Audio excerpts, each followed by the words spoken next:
अस्सलाम वालेकुम स्टूडेंट्स, मैं हूं मोहम्मद इब्राहिम आपके चैनल डायमेंशनल फिजिक्स से। स्टूडेंट्स कैसे हैं आप सब? खैरियत से हैं स्टूडेंट? इससे प्रीवियस वीडियो लेक्चर में हमने टाइप्स ऑफ डिटेक्टर्स और काउंटर्स को डिस्कस किया, जिसमें हमने मशहूर GM counter, solid state detector, Wilson cloud chamber को डिस्कस किया। बट स्टूडेंट आज जो है वो हम डिस्कस करेंगे न्यूक्लियर रिएक्शंस को। और याद रखिएगा स्टूडेंट कि न्यूक्लियर रिएक्शन दो तरह के होते हैं। एक न्यूक्लियर रिएक्शन जो हम पहले न्यूक्लियर ट्रांसपोर्टेशन में पढ़कर आए, कौन कौन से? Natural nuclear reaction. भाई नेचुरल कौन से? जिनमें अल्फ़ा बीटा गामा के बारे में हमने डिस्कस किया। Alpha decay, beta decay, gamma decay, ये स्पॉन्टेनियसली हो जाते थे खुद ब खुद ही। लेकिन कुछ न्यूक्लियर रिएक्शंस ऐसे होते हैं जो स्टिमुलेटेड होते हैं। स्टिमुलेटेड जैसे आपने स्टिमुलेटेड फोटॉन को पढ़ा था या स्टिमुलेटेड एमिशन को पढ़ा था लेज़र में, जिसे हम खुद परफॉर्म करवाते थे। इसी तरह ये जो हमारे पास इंड्यूस्ड रिएक्शन है, जिन्हें हम आर्टिफिशियल रिएक्शन कहते हैं या स्टिमुलेटेड रिएक्शन कहते हैं, इसे हम खुद परफॉर्म करवाते हैं। तो हम दो तरह के न्यूक्लियर रिएक्शन आज डिस्कस करेंगे, और आर्टिफिशियल रिएक्शन से हम डिस्कवरी ऑफ प्रोटॉन और डिस्कवरी ऑफ न्यूट्रॉन को भी आज डिटेल में समझने वाले हैं। तो बड़ा ही मज़े का जी हमारा लेक्चर है। होप सो कि आप एंजॉय करेंगे। टॉपिक का करते हैं start, nuclear reaction. Student nuclear reaction होते क्या हैं जी? तो स्टूडेंट डेफिनेशन है जी न्यूक्लियर रिएक्शन। तो देखें, the reaction in which the structure of nucleus change by bombardment of some fast moving particles called nuclear reaction.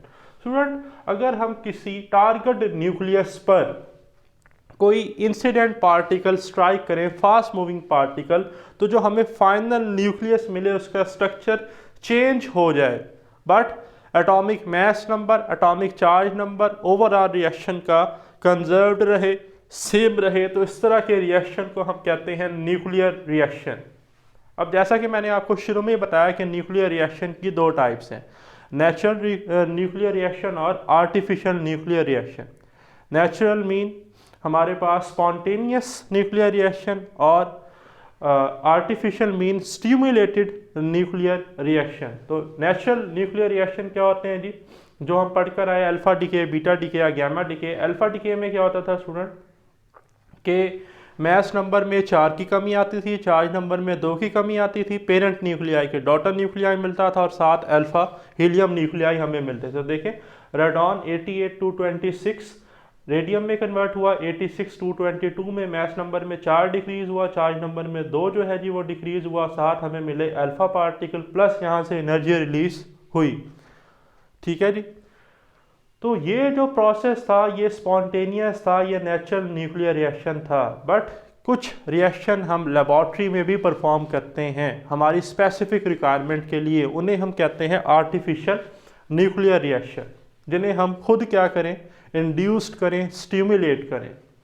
तो स्टूडेंट आर्टिफिशियल न्यूक्लियर रिएक्शन में सबसे पहले नाम आता है जी रदरफोर्ड का। रदरफोर्ड ने स्टूडेंट आप जानते हैं प्रोटॉन को जो है जी वो डिस्कवर किया 1918 में।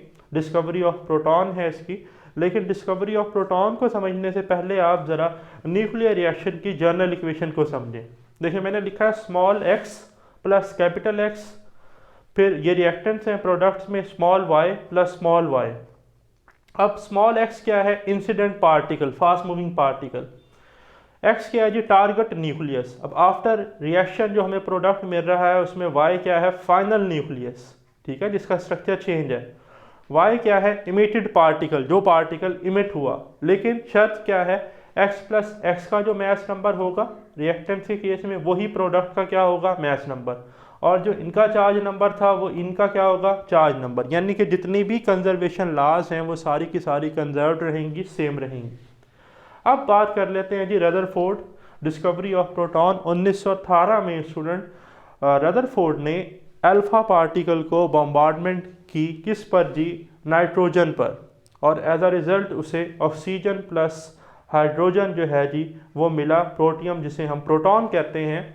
सिंपल सी इक्वेशन है, alpha particle helium nuclei helium 24 plus neutron 714, क्या मिला? Oxygen 817 plus H11 proton. अब बात कर ली जाए अगर मास नंबर किस तरह से कंजर्व्ड रहा, 4 plus 14 18, 17 plus 1 18, 18 is equal to 18 mean mass number conserved है।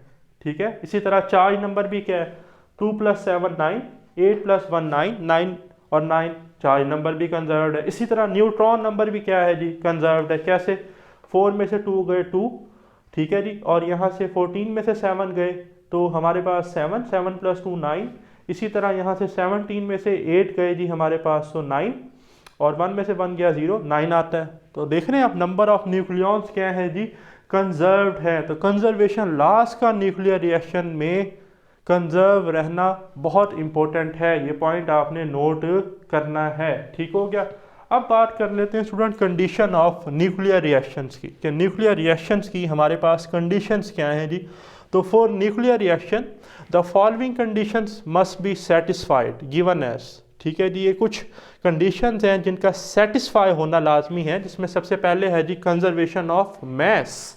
कंजर्वेशन ऑफ मैस यानी कि मैस किसी भी न्यूक्लियर रिएक्शन का कंजर्व रहे, नंबर ऑफ न्यूक्लियॉन्स, ठीक है, प्रोटॉन और न्यूट्रॉन की तादाद जो है न्यूक्लियस में वो बराबर रहनी चाहिए, जो टारगेट न्यूक्लियस था और जो हमारे पास इमिटेड न्यूक्लियस था या फाइनल न्यूक्लियस था।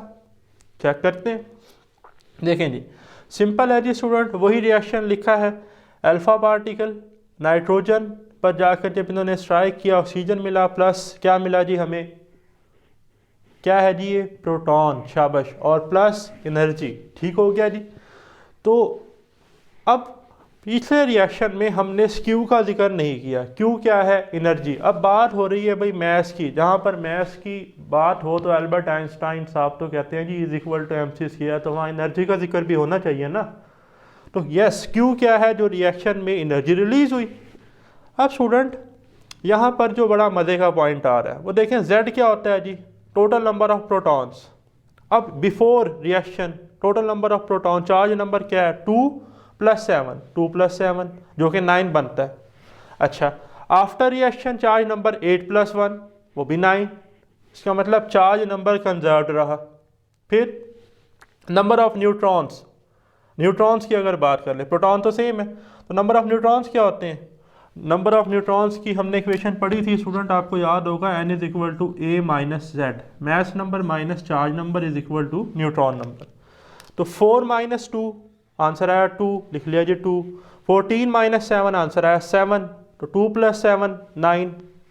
फिर 17 में से 8 गए तो 9, 1 में से 1 गया 0, 9 प्लस 0 9। तो इसका मतलब भाई नंबर ऑफ न्यूट्रॉन्स भी क्या रहे, बराबर रहे। इसका मतलब चार्ज नंबर और न्यूट्रॉन नंबर कंजर्व्ड रहा, तो मैस तो कंजर्व्ड रहा। बट यहाँ पर एक बड़ा ही इंटरेस्टिंग और मज़े का पॉइंट आने वाला है, ठीक है जी, उसको समझते हैं स्टूडेंट। अगर हम बात करें AMU की, एटॉमिक मैस यूनिट की, यूनिफाइड मैस की, तो जब हम हीलियम और नाइट्रोजन का एटॉमिक मैस यूनिट में मैस इकट्ठा करते हैं, इन्हें जमा करते हैं, तो आंसर आता है, इधर ज़रा देखिएगा, टोटल मैस ऑफ रिएक्टेंट्स, किसका, हीलियम का और नाइट्रोजन का, हीलियम का और नाइट्रोजन का कितना आता है जी हमारे पास जब जमा करते हैं AMU में, 18.0057 U।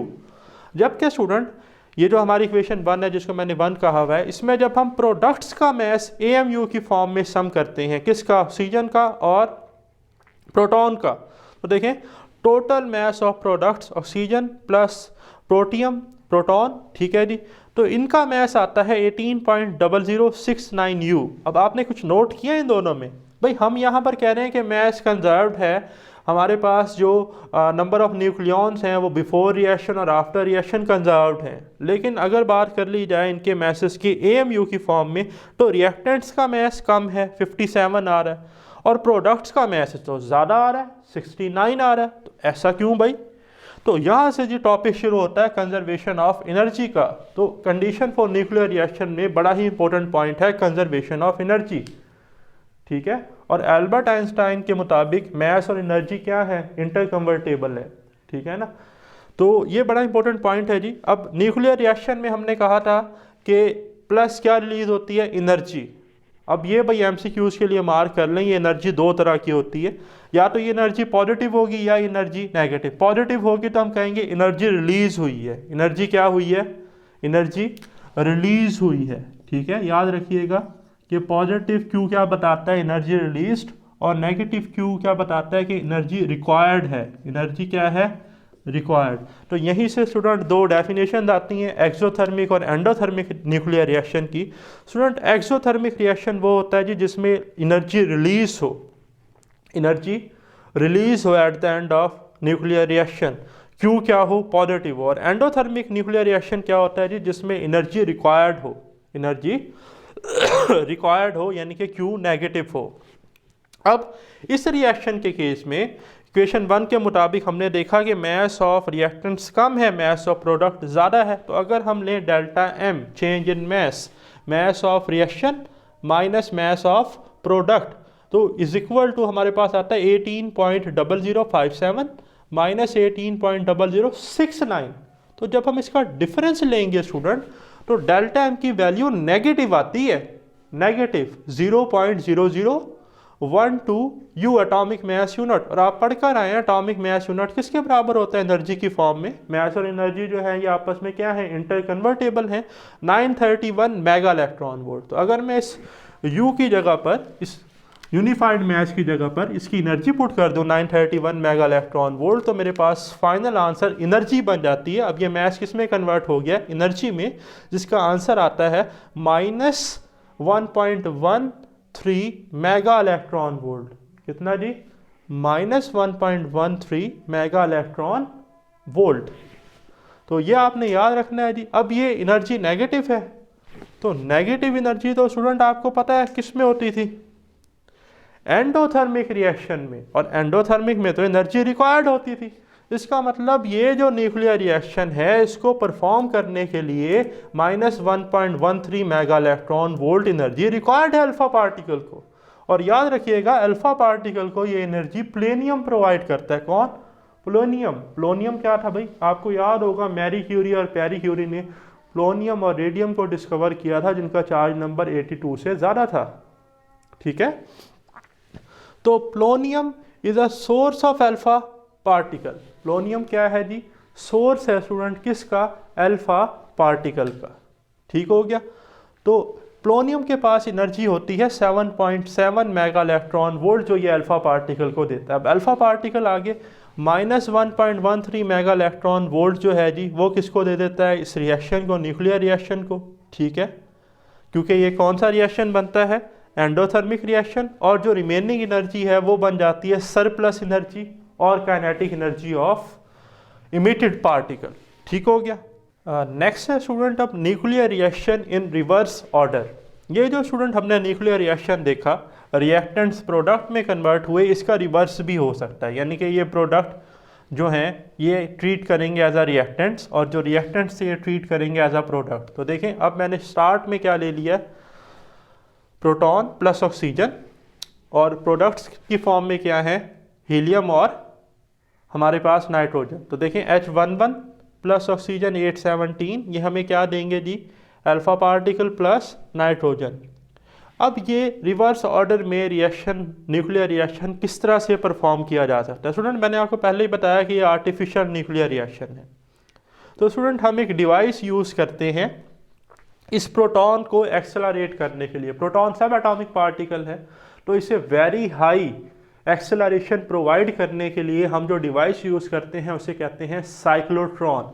और ये एक पार्टिकल एक्सेलरेटर है, पार्टिकल को एक्सेलरेट करवाता है हाई एनर्जी के साथ। ठीक है, इस पर इंशाल्लाह हम अलग से जो है जी वीडियो लेक्चर बनाएंगे जल्द। तो आप इतना याद रखिएगा कि ये जो हमारे पास प्रोटॉन है उसको हम एक्सेलरेट करते हैं साइक्लोट्रॉन से। ठीक है, और अगर इसका रिवर्स करें तो तब भी मास नंबर, चार्ज नंबर, ठीक है जी, कंजर्वेशन लॉस कंजर्व्ड रहती हैं। अब स्टूडेंट बात कर लेते हैं डिस्कवरी ऑफ न्यूट्रॉन की। ठीक है जी, जब बात हो रही हो प्रोटॉन की तो न्यूट्रॉन का जो जिक्र है जी वो भी लाजमी है। तो न्यूट्रॉन जो है वो 1932 में जेम्स चैडविक ने डिस्कवर किया। जेम्स चैडविक ने अल्फा पार्टिकल को, ठीक है जी, बेरिलियम 49 पर बम्बार्ड किया। एज अ रिजल्ट इसे कार्बन मिला प्लस इसे न्यूट्रॉन मिला। ठीक हो गया। लेकिन न्यूट्रॉन जो है ये एक न्यूट्रल पार्टिकल है। न्यूट्रॉन न्यूट्रल मीन कि ना इसको कोई इलेक्ट्रिक फील्ड का इफ़ेक्ट होता है, ना इससे कोई मैग्नेटिक फील्ड का इफ़ेक्ट होता है। तो न्यूट्रॉन को डिस्कवर करना बड़ा ट्रिकी था। तो यहाँ पर जी जेम्स चैडविक ने बड़ी चालाकी से जो है जी वो जहन का इस्तेमाल किया। उसने एक प्लोनियम सोर्स लिया, प्लोनियम 84214, जो कि सोर्स है अल्फ़ा पार्टिकल का। ये अल्फ़ा पार्टिकल है हीलियम न्यूक्लियाई। उसने इसको किस पे जी बम्बार्डेड किया, इंसिडेंट किया, बेरिलियम 49 पर, ठीक है। तो बेरिलियम के पर जब इसने अल्फ़ा पार्टिकल इंसिडेंट किए तो एज अ रिज़ल्ट क्या मिला, कार्बन प्लस न्यूट्रॉन। अब न्यूट्रॉन तो न्यूट्रल थे, तो न्यूट्रल पार्टिकल को डिटेक्ट करना एक बड़ा ही क्या था, मसला था। तो इसकी चालाकी और जहानत ये थी कि इसने कहा कि अगर मैं न्यूट्रॉन के सामने कोई ऐसा पार्टिकल का सोर्स रख दूं जिसका मैस तकरीबन न्यूट्रॉन के मैस के बराबर हो, तो न्यूट्रॉन उससे नॉकआउट करेगा, खुद उसकी जगह ले लेगा और उस पार्टिकल को नॉकआउट कर देगा। जैसे हमने इलास्टिक इन वन डायमेंशन के स्पेशल केसेस में पढ़ा कि दो लेट से बॉल्स थी, ये ब्लू वाली और ये रेड वाली, ठीक है जी। रेड वाली बॉल मूव करती हुई आई, सेम मैसेज की थी, ठीक है, ये रेस्ट में थी, इसकी ये स्पीड v1 से मूव कर रही थी। ये जब आई तो इसने ब्लू वाली को हिट किया, ये वाली रेस्ट में आ गई, ब्लू वाली मूव करना शुरू हो गई, ठीक है, जिसे हम इलास्टिक का सिंपल केस कहते हैं जी। वेलोसिटीज इंटरचेंज हो गई। तो इसी तरह अब जेम्स चैडविक ने क्या किया, इसने एक पैराफिन वैक्स, पैराफिन ऑयल को यूज़ किया, जो कि सोर्स है स्टूडेंट प्रोटॉन का, ठीक है जी। किसका सोर्स है, प्रोटॉन का। और प्रोटॉन और न्यूट्रॉन का मैस अप्रॉक्सीमेटली बराबर है। तो इसने क्या की जी, इलास्टिक की जब बेरिलियम से न्यूट्रॉन निकले तो वो पैराफिन वैक्स पर जाकर उन्होंने प्रोटॉन की जगह ले ली और एक न्यूट्रॉन ने एक प्रोटॉन को नॉकआउट कर दिया। तो प्रोटॉन को तो डिटेक्ट करना बड़ा आसान था, पॉजिटिव चार्ज था और इन्हें लोअर पोटेंशियल की तरफ अट्रैक्ट होना ही होना था। तो इस तरह से जी जेम्स चैडविक ने न्यूट्रॉन को डिस्कवर किया। तो ये था जी हमारा आज का वीडियो लेक्चर। वीडियो पसंद आई तो चैनल का बेल आइकन लाजमी प्रेस कीजिएगा, दोस्तों के साथ शेयर करें। मिलते हैं नेक्स्ट वीडियो के साथ। अल्लाह हाफिज़।